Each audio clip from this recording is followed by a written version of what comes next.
This story I heard from my aunt and happened in the 1970s. Rural life was still poor.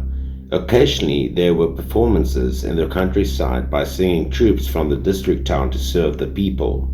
When knowing that there would be a show coming up, the whole village would come to the communal yard to watch it.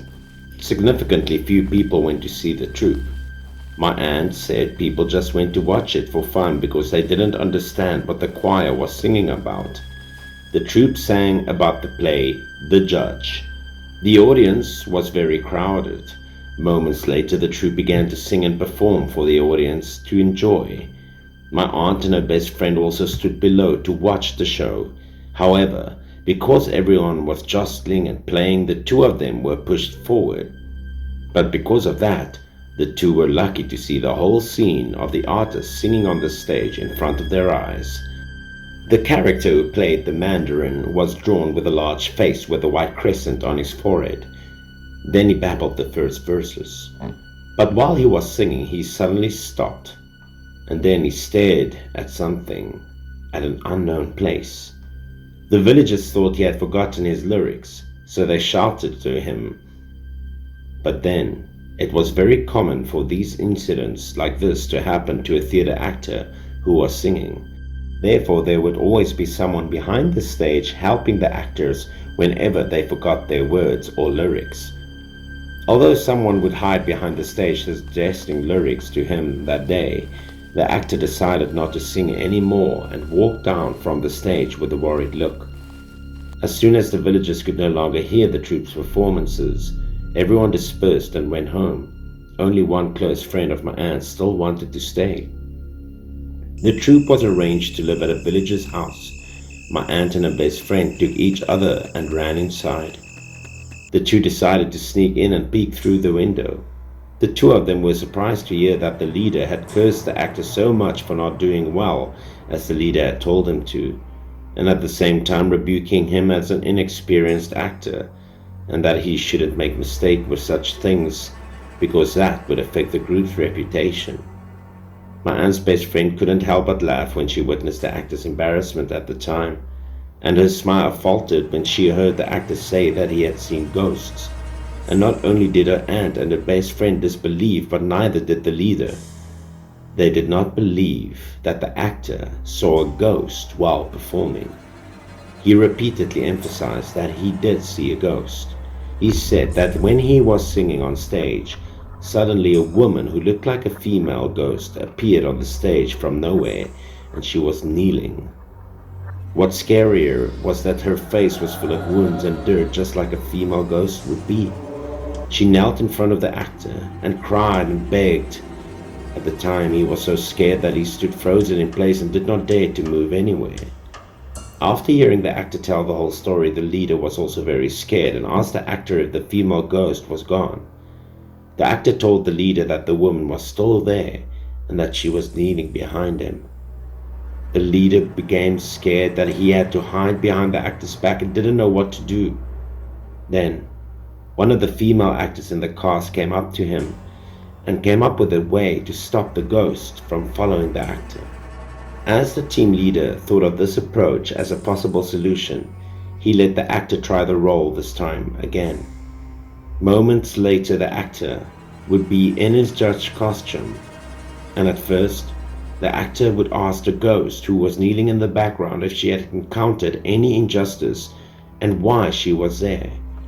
The female ghost immediately replied to him that she had been raped and killed unjustly, so she came to ask him to get justice for her. She recounted the night she went home alone. There was no one on the way back then, but when she was walking to the cornfield, from behind a corn bush, a strange man appeared as if he wanted to do something evil to her. Although she used all her strength to try and escape, unfortunately she was dragged by the man into the cornfield. She was alone at the time and knocked down to the ground. She tried her best to resist, and she scratched and fought, but this just made the man embarrassed and angry, so he pulled out the knife and slashed her face several times. That man did a very blasphemous act of raping her in a secluded place. After that, The man killed and threw her body into a dry well in the west of the village to cover up all the bad things he had just done. Because this was a cornfield, no one really went there, and no one could find her. The female ghost tearfully recounted the story of being murdered by that man and told them who the murderer was and where he lived. When the actor heard the story, he told her that he promised to help her find justice for her and asked her to go back. After the female ghost left, the leader and the actor went to the police to report the injustice. But the police did not believe the story and thought that there must be some superstitions of the feudal age hanging around. But then, the village chief also went to confirm two things. The first thing was that a woman who was missing had not been found, and the description fitted it. The second thing was that there was actually a dry well there. The police, after hearing what the village chief said, searched and found a dry well, just like the village chief said. And then they smelled the stench from afar in that well. Only then did everyone believe that a horrible murder took place there. When they got there, they finally found a decomposing female body. The missing girl was the daughter of a house in the village. Immediately afterwards, they followed the address given by the female ghost and found the house of the person who murdered her. They gave the man to the police to handle to regain justice for the girl who had been unjustly abused for so long. That day, the killer was arrested. My aunt and her best friend went to see it. The killer was also a resident of the village, and when he was arrested, he still had scratches on his face from the struggling with the victim who was now a ghost. From there, the police tried to prosecute him easily, and this play, The Judge, has been famous and widely circulated for many years because of it.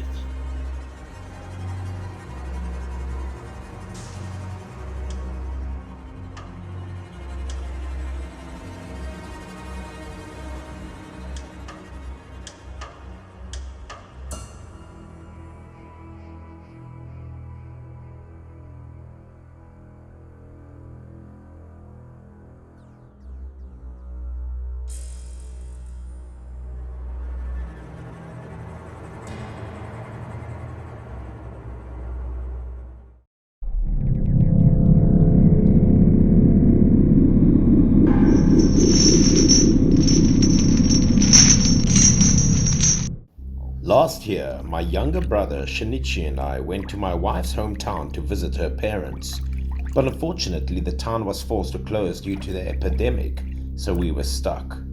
I went fishing with my brother. The lake was located on the south side of the town.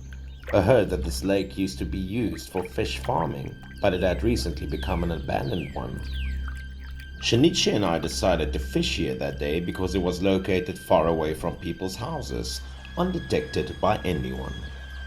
Fishing took patience, but once you caught a fish, you were always as happy as the New Year's party, so we spent the afternoon fishing all day. We were so immersed in fishing that we forgot the time. Before I knew it, it was already past the afternoon and the sky was getting darker. We had a good harvest that afternoon, but I still didn't want to go home. I wanted to stay and fish a little longer. When I glanced into the distance under the reflection of the water, I vaguely saw two people standing in front of the house next to the lake. Because of the epidemic, no one came here but us.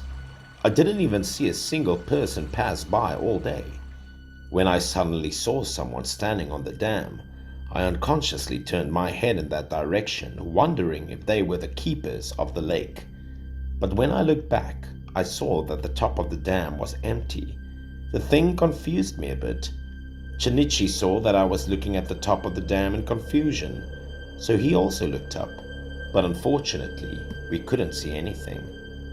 After hearing what I said, he once again glanced into the direction, and then confirming that there was nothing important, he didn't care anymore and continued fishing.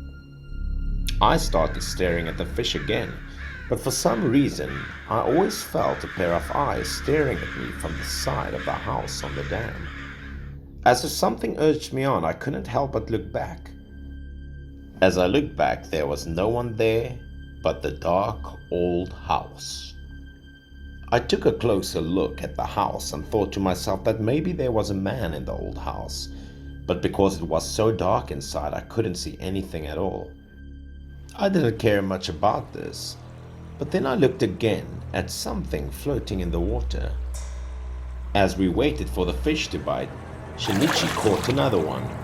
At first I was happy, but in my heart I always felt nervous and worried about something. This time I didn't look back at the actual house's picture, but looked at its reflection in the water.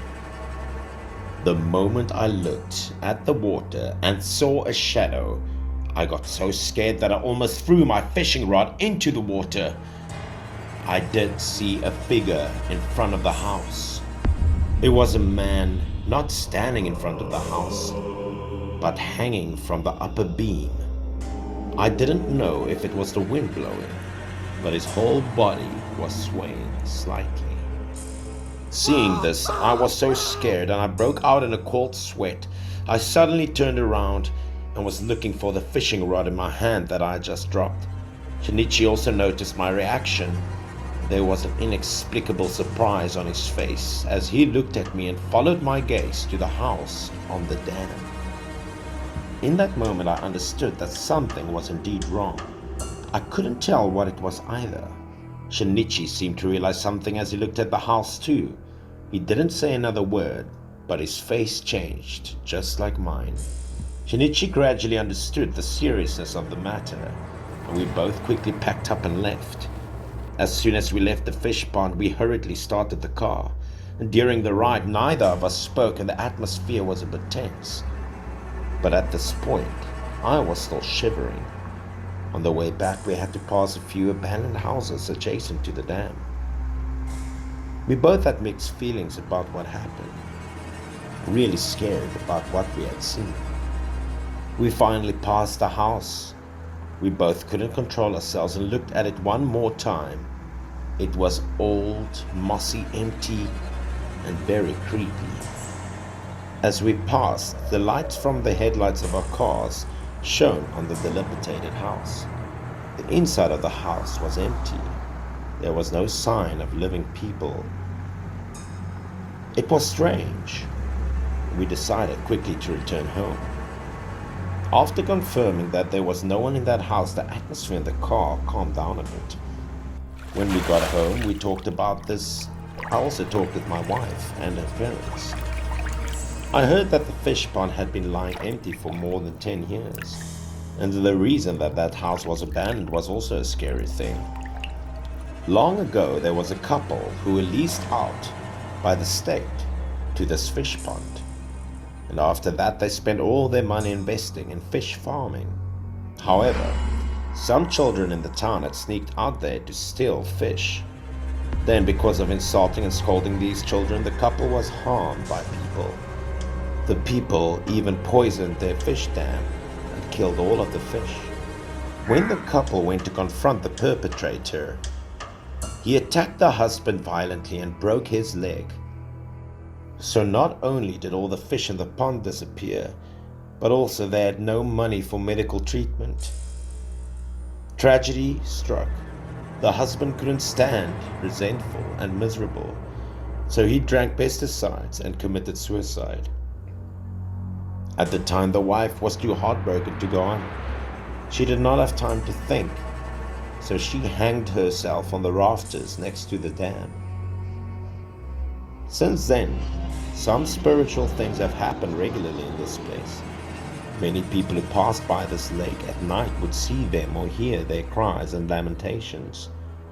To this very day, the fish pond was no longer contracted, so it was left alone and became a deserted lake.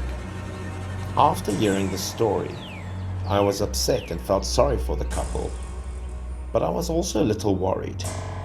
After all, the fish we caught were also released back into the wild.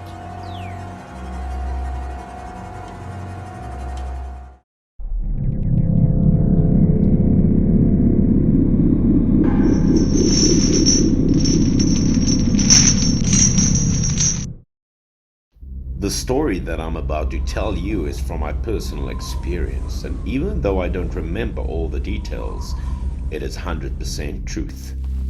My hometown is in the northwest and it's close to the desert, so it's located in a sandy place where the weather was windy all year round.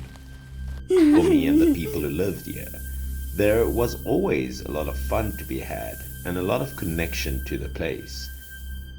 Moreover, in this desert area, there were many jujube trees, and usually in the fall we would go to pick the jujubes to eat. Today's story, I will tell you about my cousin. At the time she was only 21 or 22 years old, but had just gotten engaged not long ago. She was an easygoing person, so every time she took me out to pick jujubes and play sandboarding, it was fun. At the time, I was wandering around when suddenly I saw something black buried in the golden sand, and because the sun reflected the light, we couldn't see anything at the moment. It wasn't until we got closer that we used a stick to pick it up and saw that it was a cool-looking pair of sunglasses. Later, when we found out that the item was still new, undamaged, and usable, my cousin saw it and brought it home to use. It was surprising that when she took the glasses back home, it didn't give her anything good. Instead, many bad things would happen to my cousin. When she got home, she became ill, and every day she had a high fever and kept lying in such a coma that she could not get out of bed, and the bed she had been lying in for days. At first, her family simply thought it was a common cold. They decided to get some medicine and go see some doctors for advice. As they went home to take care of her, everyone's anxiety slowly subsided because my sister's eyes couldn't be opened for some reason. The family couldn't do anything at all, so they took her to a large country hospital for examination. But even there, they found no abnormal health problems. At that time, the doctor prescribed her some eye drops and some anti-inflammatory things, but these drugs basically did not work at all, even though they used them for days. It seemed that her eyes could only be opened by a small slit, and everyone knew that she used to have big round eyes and double eyelids, but her eyes were then crossed and it had changed a lot more than before. Furthermore, my cousin's eyes were also very scared when she saw the light, and she always said that it was very bright and blinding. She also mentioned seeing some shadowy figures floating in front of her eyes at night. But when she looked closely, she wouldn't be able to see anything. After some time, she still had to go to work and became really afraid of the light, so she had to wear sunglasses every day before going out.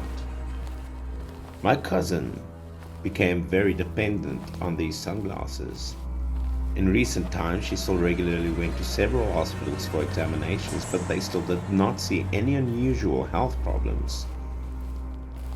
One of my family aunts was very superstitious, so a few months later, as my aunt saw no improvement in my cousin, she immediately went to ask a famous clairvoyant in the locality for help.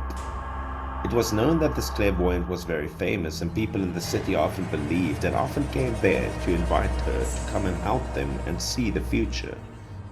Very often, she did not even take money for it, but they could pay in other ways. They could pay by giving her incense, cake, or fruit. After hearing from my aunt about the clairvoyant, she took my cousin there to see how it was. About 5 o'clock the next morning, the aunt took the cousin to the clairvoyant to worship, light incense, and then enter the door. Usually before starting a ceremony, the clairvoyant would burn incense to worship a god on the altar first, which had become a long-standing custom. Because it was early in the morning and dark, my cousin didn't wear her sunglasses.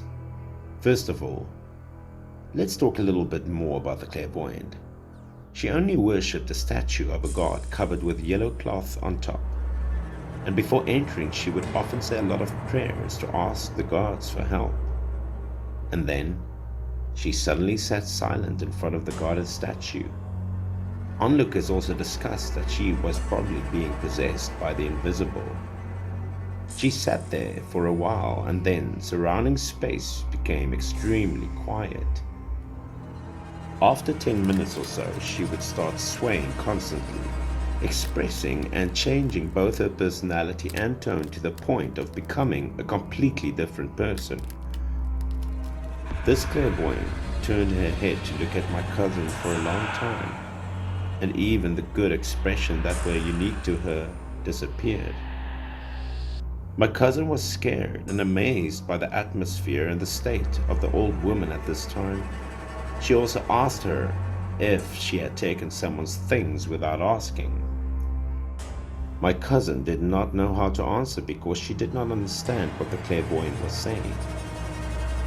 But the more she spoke, the more specific she became, and her words flashed through my cousin's mind like a flash of lightning. My cousin reacted and learned that this could be due to the sunglasses she picked up earlier. During the conversation, my cousin took out the pair of sunglasses from her pocket and showed them to the clairvoyant, and as soon as she saw them, she told them that this object was so dense that it made my cousin sick. Later, my cousin told me about the day when she and I went out together and saw a pair of sunglasses on the golden sand. She did pick them up and tried them on. The clairvoyant, after listening, did not say anything else and immediately suggested that they went to the golden sand to find the owner of these glasses. From there, she would come up with some ideas to solve the problem and help them. At dawn the next morning, my aunt and cousin searched all day and finally found it. At the time, there was a corpse buried under the golden sand. It looked like the person was dead for a long time. When they got home, they called the police to report the crime. Then they followed the methods. The clairvoyant told them of burning some banknotes at the intersection, as well as burning sunglasses. Then my cousin's eyes really improved, and she was no longer afraid of the light suddenly. But she was still slightly squinting to this very day. It is said that what the dead have used will leave a mark on the living, and the living is best not to use it. That is the reason why if someone in the family dies, they should be burning the clothes they've used all their life, even the most precious things, or bury it with them.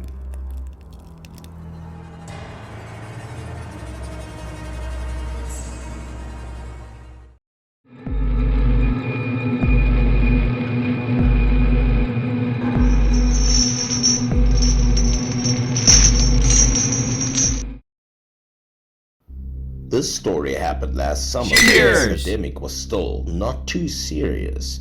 People were still subjective about it, so many shops were still very busy.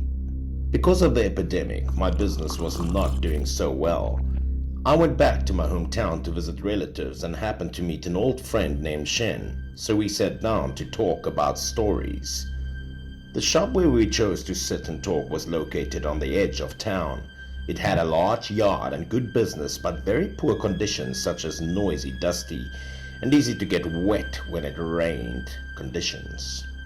Shen didn't care about such things, so our conversation was still fun. I gathered it was around 11 o'clock in the evening, after we had a few bottles of wine.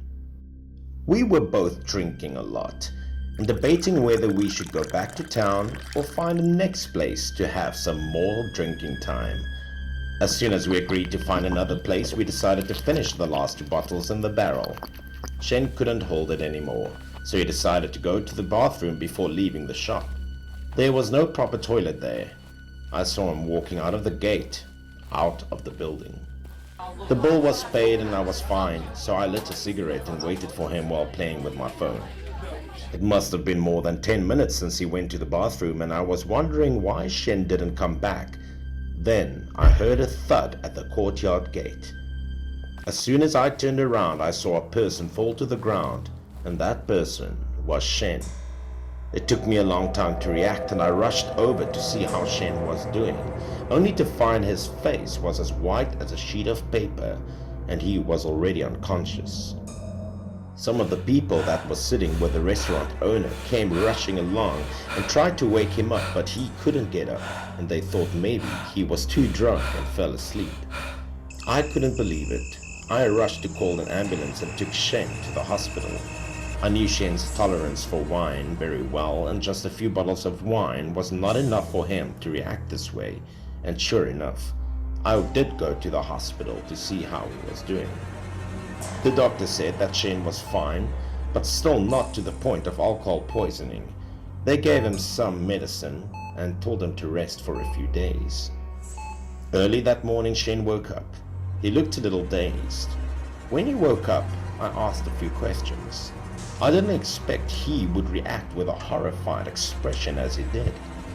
Shen told me about what happened before he lost consciousness. It turned out that the place where Shen went to the bathroom last night was outside the restaurant, and next to it was a small forest with a road leading to a distant place, which was very dark.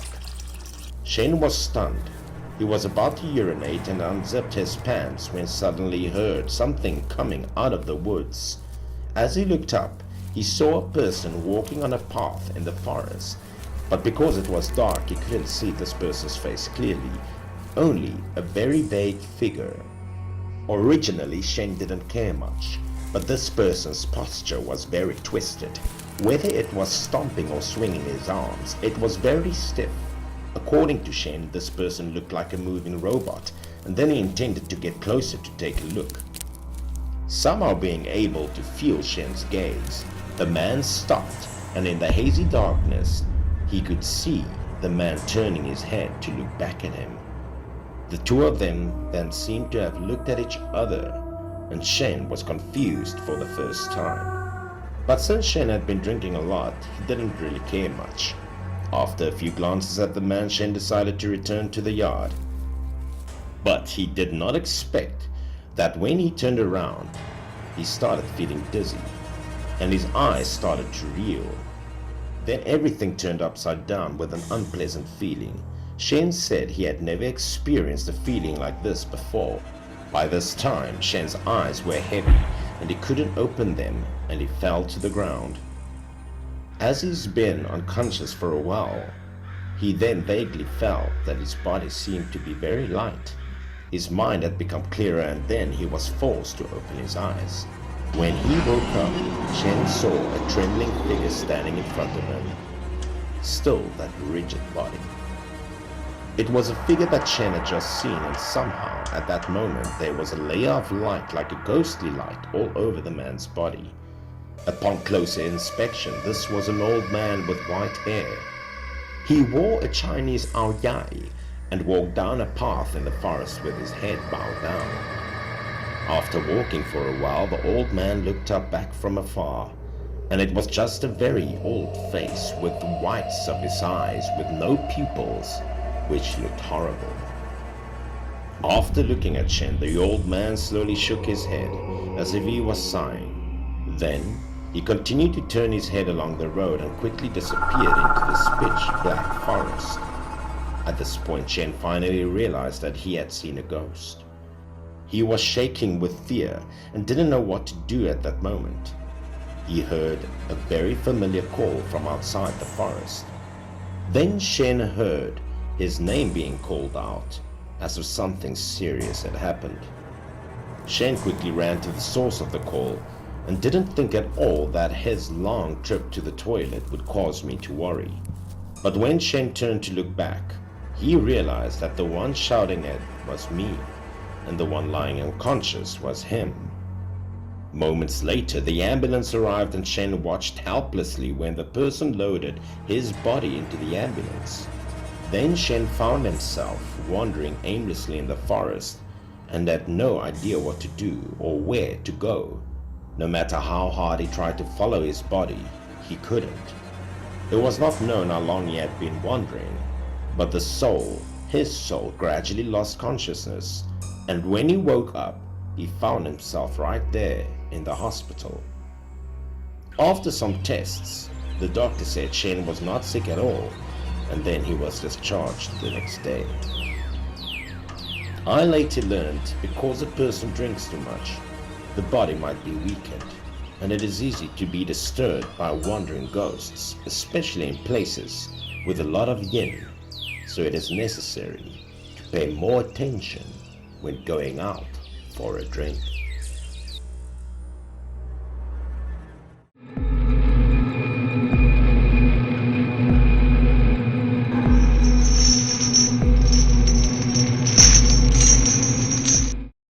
It happened more than 10 years ago when I was 10 years old and just entered the 4th grade of elementary school. My family had moved to the countryside to live there at the time. My parents built a house near the river. The lower floor was for sale and the second floor was for living. At noon, one day during summer vacation, my mother went to the second floor to take a nap. My sister and I didn't sleep but played games together downstairs on the first floor, partly to look after my mother's shop. Suddenly, my mother panicked and ran down from the second floor, calling to both of us with a pale face, her voice trembling a little. My sister and I were stunned by my mother's question. Because from noon until my mother ran down, my sister and I played games on the first floor and no one left this position for half a step. After seeing that we both insisted on our answers, my mother also believed that we hadn't gone up to the second floor. My mother saw that and didn't ask any more. At the time I did not feel anything. My mother saw that on my face, but her face wasn't very good. Later, from the conversation between us and my father, I learned what had happened at noon that day. After the meal, my mother would go up to the second floor to take a nap. And when she pulled back the curtain, it was as dark as the night inside the room. Sometimes we could hear her snoring upstairs. She was sleeping that day when she heard a loud knock on the door that woke her up. She had lost so much sleep, so she was a little annoyed. With an annoyed voice, she asked who was outside the door, but no one answered her, and the knocking stopped. My mother thought it was my disturbance or just a dream, so she didn't think much and continued to sleep. But this time, before she completely fell asleep, she felt a shadowy figure standing in front of the bed. My mother immediately opened her eyes and was completely shocked by the girl's hunch. Standing right on the bed stood a strange girl looking at my mother. My mother did not know this girl. The girl's face was terrifyingly white. Her hair was very long, covering her face. She was wearing a strange black and white plaid dress.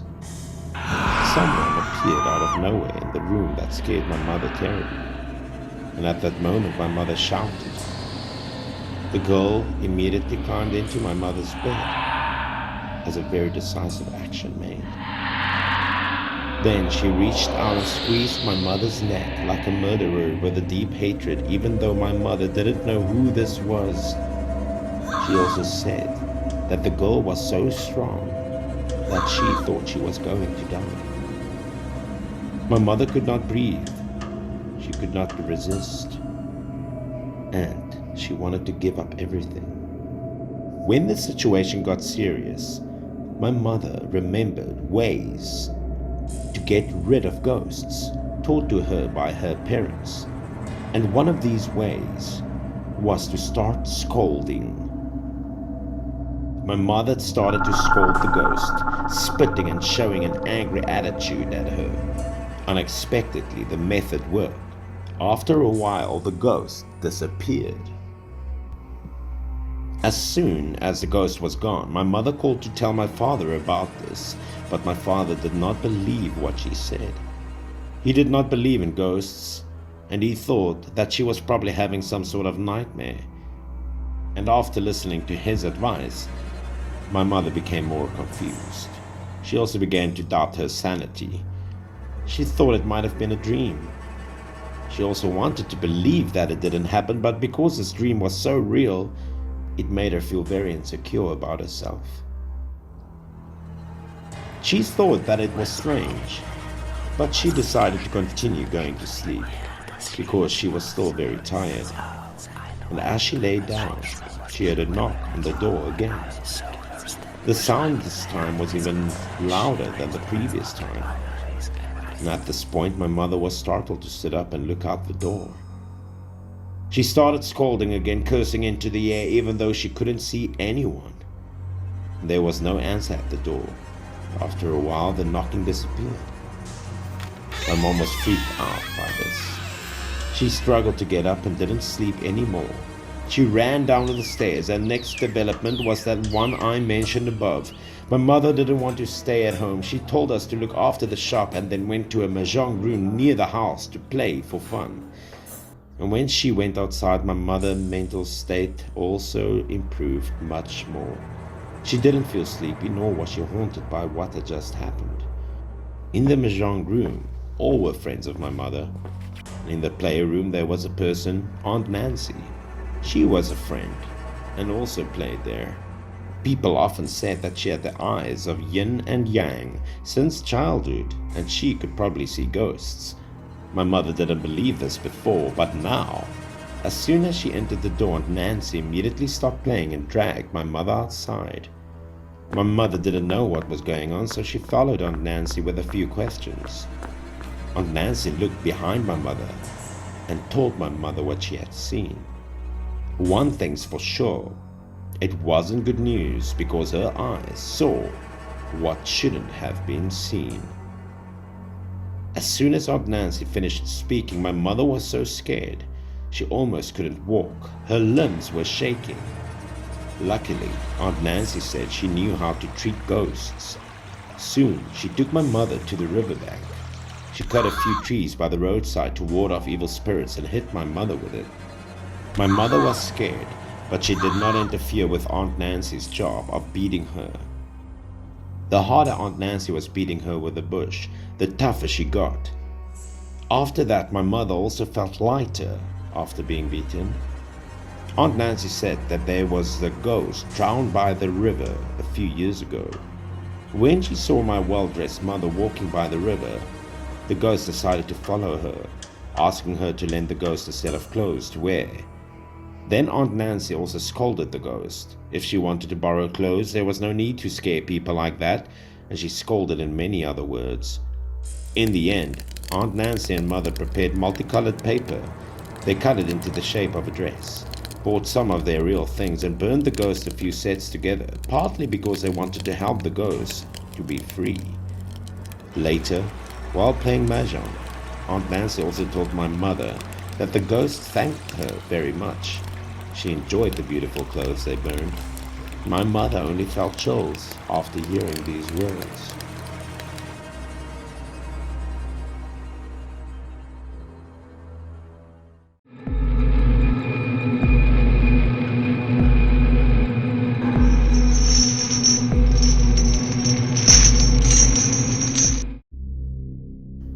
My uncle is almost 80 years old this year.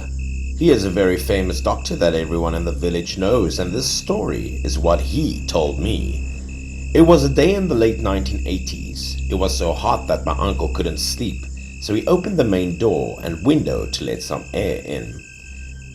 His house did not have a television or computer. Without electricity, most people would go to bed early every night. When my uncle looked at the clock, it was almost midnight. The heat had subsided a bit, so he put his book back and prepared to go to sleep. As he was about to go to bed, he heard a hurried knock on the door outside. He knew that someone might have been sick to suddenly come in the middle of the night to find him, so he would hurry to open the door.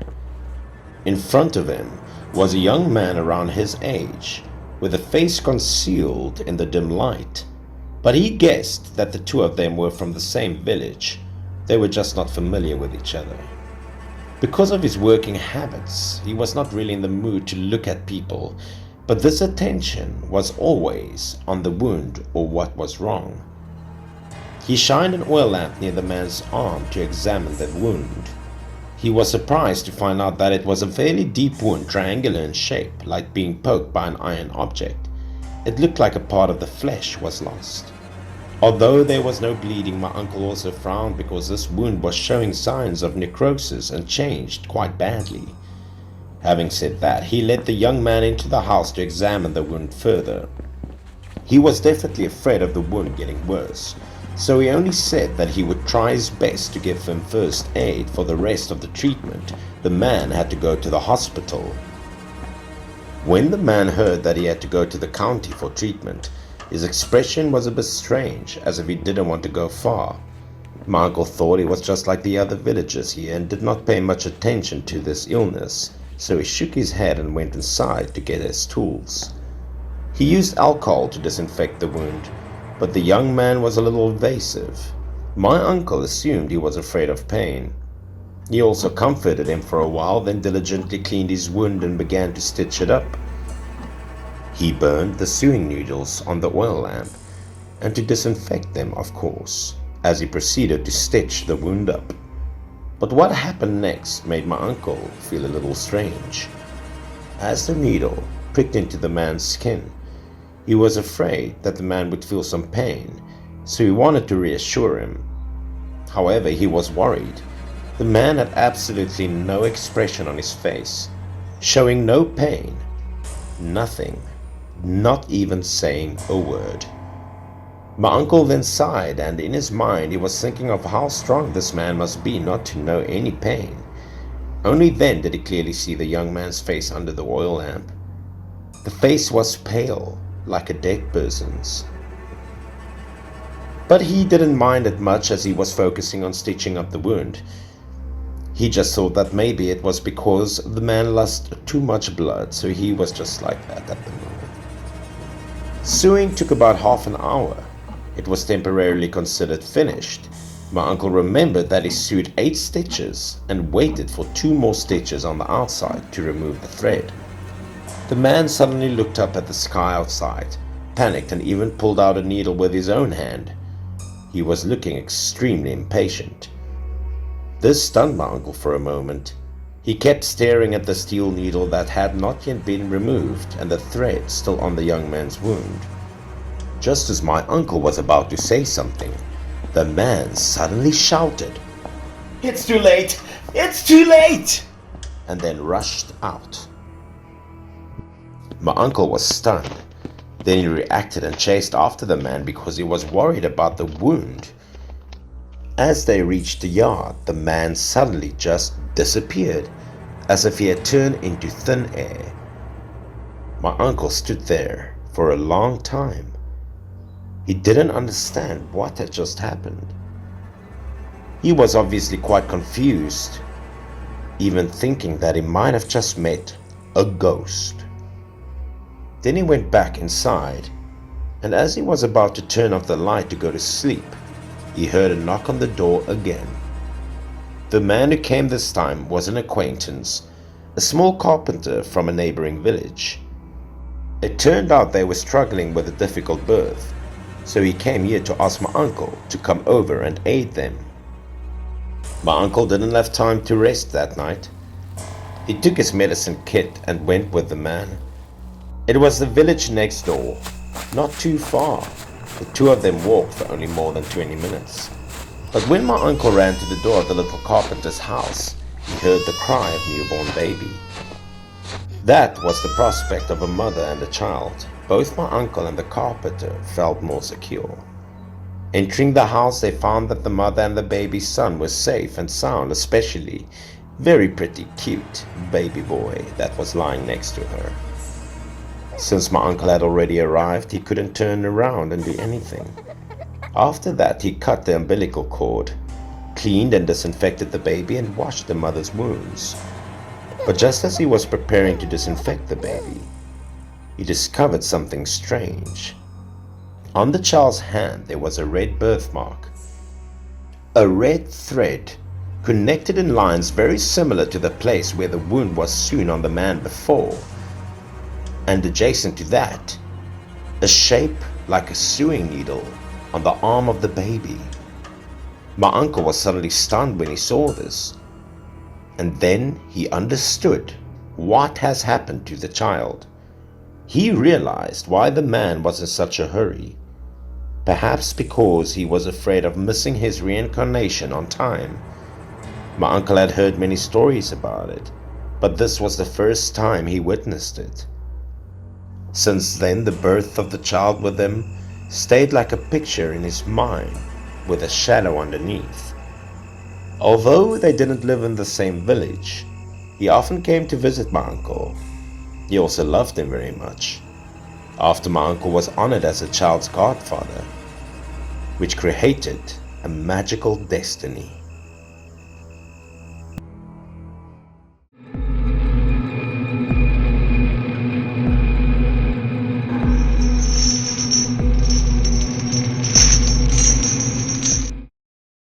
In recent years, due to the zoning plan of our village, the small villages have been merged into one area and some scattered houses near the town had to be demolished. Everything here was getting better and better, and my village was also built with a nursing home where some old lonely people used to live. Furthermore, last year's New Year's Eve, the village gathered a number of volunteers who came to be with these elderly people and make them feel happier. On New Year's Eve, many people gathered around to make dumplings and cook dinner. The atmosphere here was much more bustling and fun than usual. Compared to the busy nursing home, my family ate earlier and we finished our dinner as soon as it got dark. After I finished eating, I went out with some of my friends to find someone to play cards with. When I passed through the gate of the nursing home, I saw people still cooking meat on the big stove.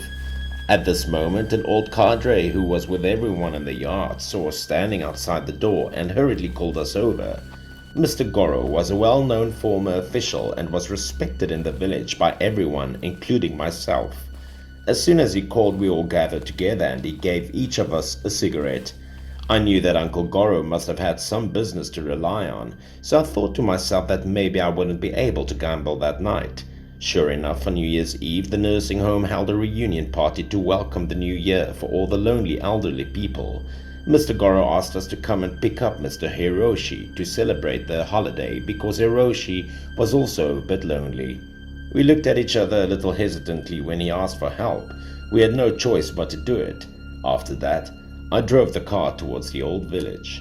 Mr. Hiroshi was an old man who had never had a wife. When the village was replanned, although he was advised, he refused to leave because he did not want to destroy the memorial house where he lived for decades. My friends and I drove to the old village. This place was demolished and poorly planned, so it was almost deserted and very desolate. The whole wasteland was left with only Mr. Hiroshi's house, and it seemed that because the wiring was broken, there was no electricity, so only kerosene lamps were used. Because the path on the hillside was narrow, we parked the car at the bottom of the hill and walked a short distance before reaching his house. As soon as I entered the yard, I was about to scream when I suddenly heard a voice like a conversation between two people. Hearing this voice, we were curious as to whether Mr. Hiroshi was living alone there and who he was talking to. We looked at each other curiously and followed quietly. Meanwhile, the voices in the house continued. The house had an ancient style with window stickers. Standing on the steps outside the door and looking inside, I could vaguely see two figures sitting in the middle of the house. One of the two figures we saw was a woman. I wondered if Uncle Hiroshi had found a wife. If so, that would have been great news. We looked at each other and decided to find out. Perhaps we could quickly find a bit of breaking news in this boring holiday. I quietly wet my finger with some spit and gently punched a small hole through the window paper. I was looking into the house with one eye. My thoughts at the time were to see if it was a woman and if she was an acquaintance in the village that we knew. But when I looked in, I saw Mr. Hiroshi sitting at the table with some dishes and candles. He sat at the end of the table, took a sip of wine, picked up a piece of meat, and placed it in the opposite bowl. He kept commenting on the taste with the other person. But there was no one on the other side of the table. The wine glasses and rice bowls were still full. No one was eating. However, he talked very enthusiastically as he ate. It seemed like there was an actual person sitting there, but we didn't see anyone, even though I had seen two figures with my own eyes just a moment before. My scalp was a bit numb, so I involuntarily stepped back. Mr. Hiroshi was inside, hearing someone outside, and turned his head towards the window and shouted loudly. After being called like that, we looked at each other blankly and were confused as to how to respond. Fortunately, Mr. Hiroshi had known us ever since we were all children. He heard our voices and became softer. But the atmosphere was still awkward as the two sides faced each other. Mr. Hiroshi's face showed an unhappy expression when we overheard. The three of us immediately told him about the purpose of our visit. Out of curiosity, my eyes couldn't help but look inside the house. There was only 2 rooms, and at a glance I could see them all, but as expected, there was only Mr. Hiroshi. After that, he looked at the 3 of us at the same time and refused to go to the nursing home to attend the party because he said that his house was having a party too. Any other day before, we would have persisted into persuading him a few more times, but that day we really didn't dare to do so. After replying, we looked at each other and winked at each other, then turned to leave. I could feel like he was hiding something because he didn't go back into the house straight away. He waited until we were far away. I was really curious at the time, so I couldn't help but look back. I didn't know if it was an illusion, but I always felt like that place was a bit ghostly. And at that moment, I saw a pair of chopsticks placed on a bowl, suddenly rolling down on the table. The candle flickered slightly, and I wondered what wind could blow the chopsticks away, but not the small candle. My scalp suddenly shrank and my heart seemed to have frozen with it. I didn't know if it was Mr. Hiroshi's gaze that made the hair on the back of my neck shiver, or maybe it was, but his eyes made us feel a little scared. We quickly drove back to the new village and told Mr. Goro about what had happened at Mr. Hiroshi's house. I was expecting him to tell us something, but unexpectedly he just lit a cigarette and sighed heavily. He looked like he was about to say something, but in the end, he didn't say anything and just told us to go home. He gave us all some more cigarettes and then went back into the nursing home. We could clearly see that there was a mystery hidden here.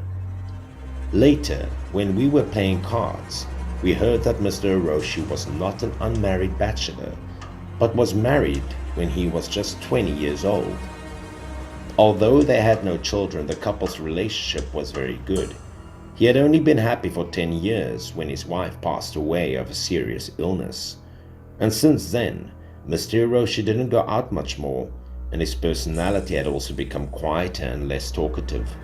We didn't know what we saw that night, but maybe the reason why Mr. Hiroshi would rather live alone in that lonely place rather than leaving was that it had something to do with that matter.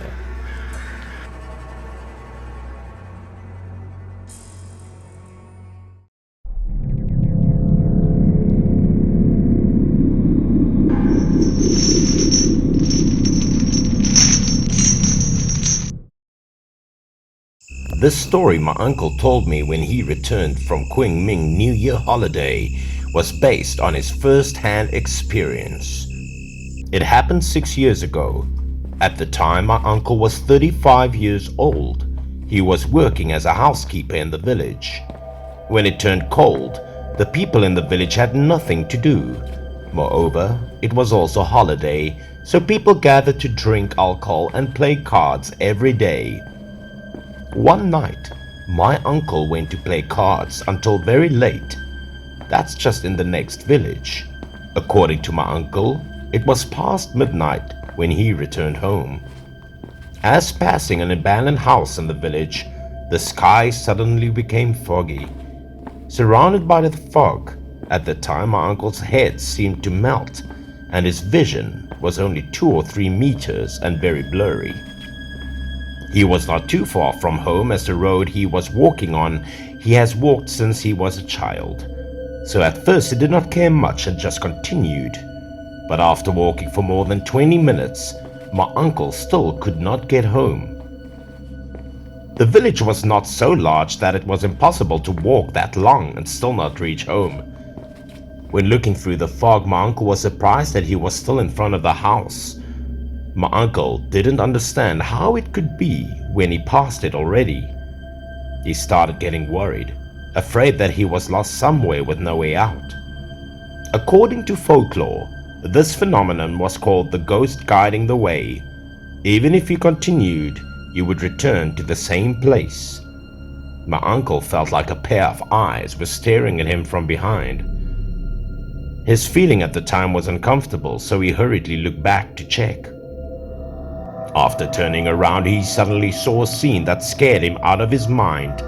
He didn't know when three figures were standing behind him. All three of these silhouettes were just shadows and not real. Then he realized something was off. At this point, my uncle did not dare to stay there for another minute. He thought that he had to find a way to run as fast as possible. It didn't matter who they were, as long as he could get out of the area as quickly as possible. But my uncle seemed to have made a mistake. He ran for more than 5 or 6 minutes, but when he stopped, he was still back in the same position. My uncle decided to find the right direction and continue running. He was horrified when he saw 3 figures stop in front of him. Normally, my uncle was a brave man, but that day, he was so scared that he could not stand it. Even though he was scared, my uncle was forced to regain his composure. He squatted down on the wall and lit a cigarette to calm himself. He didn't know if it was because of the flame of the lighter, but when the 3 ghosts stopped, when they were only about a meter away from my uncle, it was a surprise. My uncle boldly asked them what they wanted from him, and at the point the 3 ghosts actually opened their mouths to answer. As soon as the 3 ghosts said they wanted money, my uncle immediately withdrew all the money on him and delivered it. But the 3 ghosts didn't take it. They kept looking straight at my uncle. Of course, he understood what those 3 ghosts wanted as gold paper money, but he could not find any gold paper money to give at that time. He begged them to let him go and thought there would be no problem. But after many kind words, the 3 ghosts still refused to leave and pressed my uncle even more into the wall. When he stood in the middle, he deliberately raised his voice to call for help, but in the middle of the night, no one heard him. In the end, he was desperate. He placed his head against the wall and closed his eyes. He suddenly remembered some Buddhist scriptures that his mother had read. He repeated the words in his mouth. The surrounding temperature seemed to be a little higher. When my uncle opened his eyes, the 3 ghosts were gone. And of course, my uncle didn't dare stay there any longer. He ran home as fast as possible. This time it was okay because the fog was much lighter and he wasn't led by ghosts anymore. So in the end, he came home for a short time. As he got home, he fell ill and had a high fever for more than a few weeks. Later, my uncle's mother inquired everywhere and found a shaman to open an altar to perform an exorcism on him. After the exorcism, my grandmother went to the landfill to burn a lot of underworld gold paper money in the middle of the night. And that's when my uncle finally felt better. Later, he heard from the shaman that the 3 ghosts had a poor background. Before that, an older woman and 3 sons lived in the abandoned house. But somehow, the house suddenly caught fire. The 3 boys were fast asleep, so they suffocated to death. And all 3 people died in that house. Since then, every night their ghosts would appear, harassing the villagers. Those who could resist stay, and those who were scared moved away. Perhaps the 3 ghosts were hungry and suffering from injustice. My uncle were one to encounter this.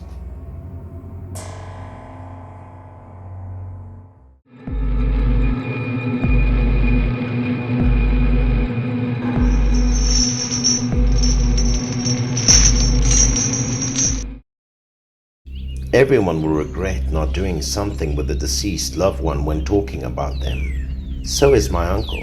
His name is John. He is over 40 years old. It happened 20 years ago when Uncle Jean was still living in town. He worked as a butcher. Uncle Jean usually delivered meat to many places.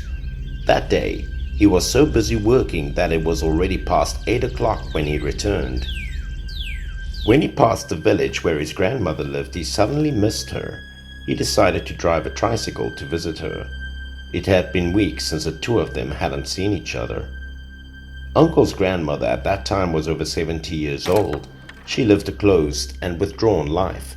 She didn't live with her children and grandchildren, but chose to be alone in the old house.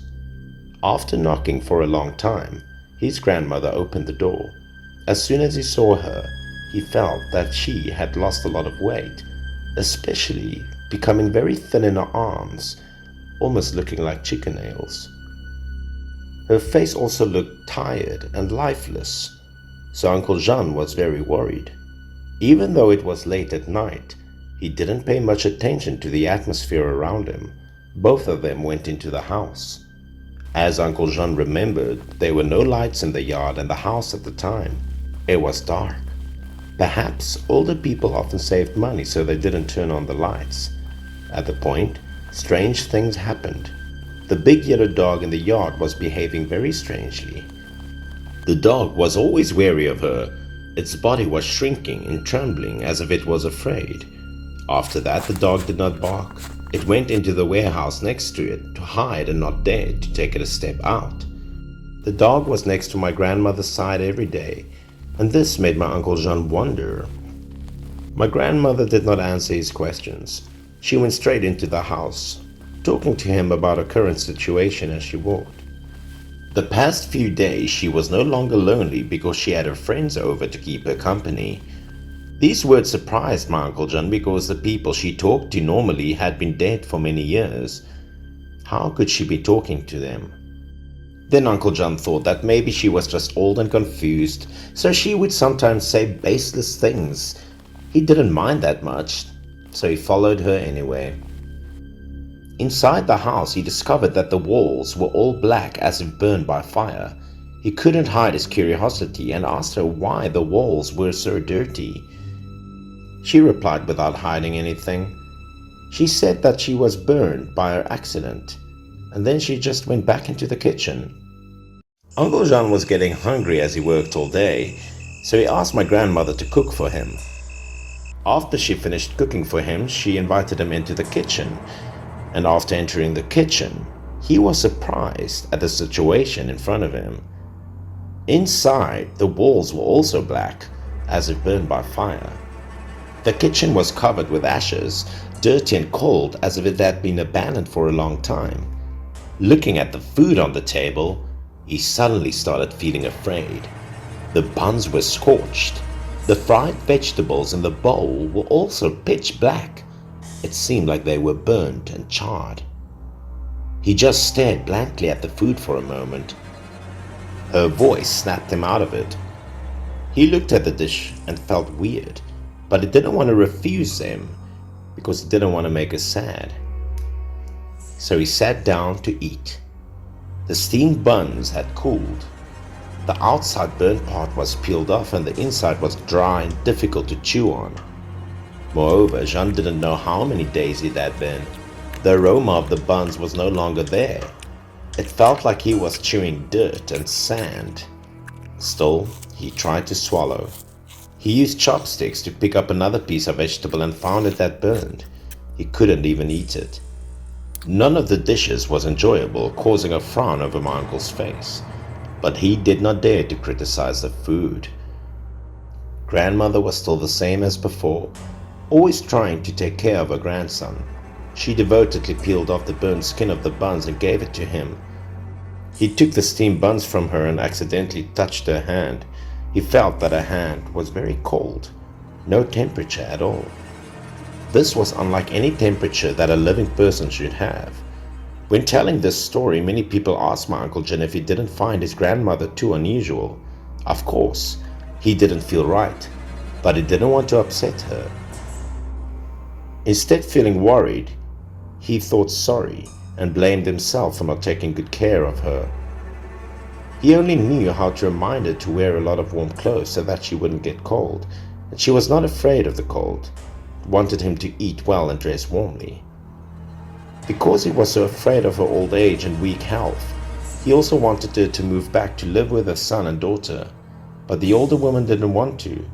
She also reluctantly ate some steamed buns and then secretly put some money under the bowl for her to use. Later, he said goodbye to her as he went home. Unexpectedly, The following morning, it happened.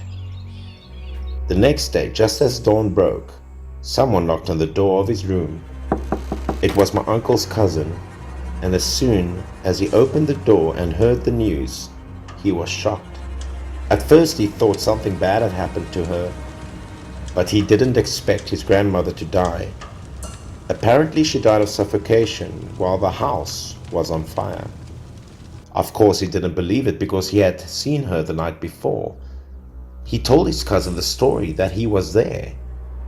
It was his cousin's turn to be surprised because the timing didn't match at all. It turned out that at noon, his grandmother had an accident. In the afternoon, her aunt's family heard the news and hurriedly went to prepare burial items and coffins for the grandmother. Her body was placed in the old house for the funeral. Uncle John's cousin wanted to keep his strength to watch this body at night, so in the evening he took a nap and unexpectedly fell asleep. When he woke up, John's cousin saw that the position of the altar in the house had been changed, but at the time he was not in the mood to notice. The food made by my grandmother at noon, well, he didn't know when it was on the table and clean as if someone had eaten it. Originally, his cousin was wondering who to ask. By chance, through this exchange, both cousins were shocked to realize what they had encountered.